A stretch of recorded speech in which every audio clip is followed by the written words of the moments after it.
Hello everyone, welcome to the NewsBrowse News broadcast.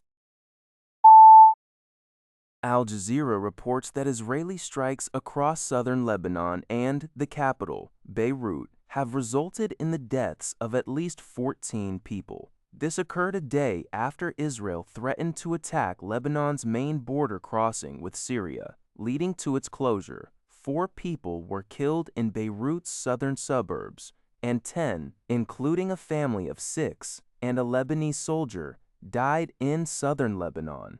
An additional 39 people were wounded in a strike on Beirut's Nahr neighborhood. The Lebanese armed group Hezbollah claimed to have retaliated by firing a cruise missile at an Israeli warship and projectiles at northern Israel. Since March 2, Israeli attacks on Lebanon have killed over 1,400 people and displaced more than 1.2 million. Lebanese President Joseph Aoun has reiterated his call for talks with Israel to prevent further devastation in southern Lebanon, comparing the situation to Israel's war on Gaza. According to Liberty Times, the United Arab Emirates has declared its readiness to join any U.S.-led or international action aimed at ensuring safe navigation in the Strait of Hormuz. This announcement comes amid ongoing Iranian airstrikes against its neighboring countries. Anwar Gargash, the diplomatic advisor to the UAE president, stated today that Iran's current regional strategy will paradoxically lead to a more defined role for the United States in the Persian Gulf, rather than weakening it.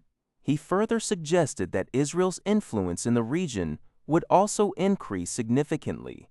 Separately, the Emirates news agency reported earlier that authorities in Sharjah were addressing an incident at the important Khor Fakkan port in the Gulf of Oman, which occurred during Iran's continued aerial operations. No casualties have been reported from this incident so far. Nova Scotia Premier Tim Houston has strongly condemned recent First Nations protests that blocked highways, calling the actions unacceptable. In a statement issued Saturday evening, Houston highlighted that roadways are essential for public mobility, especially for critical needs like medical appointments, and must remain accessible.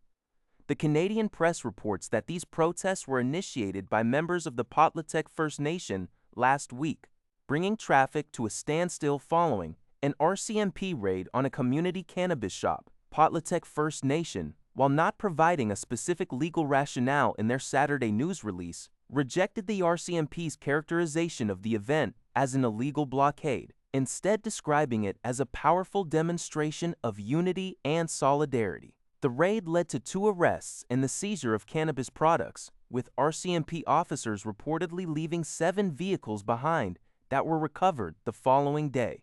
Premier Houston stressed that such treatment of law enforcement is also unacceptable and reiterated the province's stance that cannabis sales are not a treaty right, with only the Nova Scotia Liquor Corporation authorized to sell the product. This exchange marks a significant escalation in ongoing tensions between the provincial government and Indigenous leaders regarding the issue of Indigenous jurisdiction within Nova Scotia, with Potlatech leaders warning that enforcement without respecting Mi'kmaq jurisdiction risks public safety.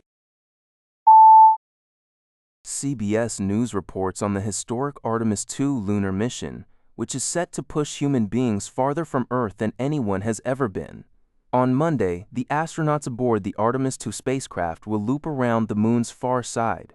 Correspondent Mark Strassman spoke with the crew, Commander Reed Wiseman, pilot Victor Glover, and mission specialist Christina Koch and Jeremy Hansen, when they were approximately 180,000 miles from home, making their final preparations for this unprecedented lunar flyby.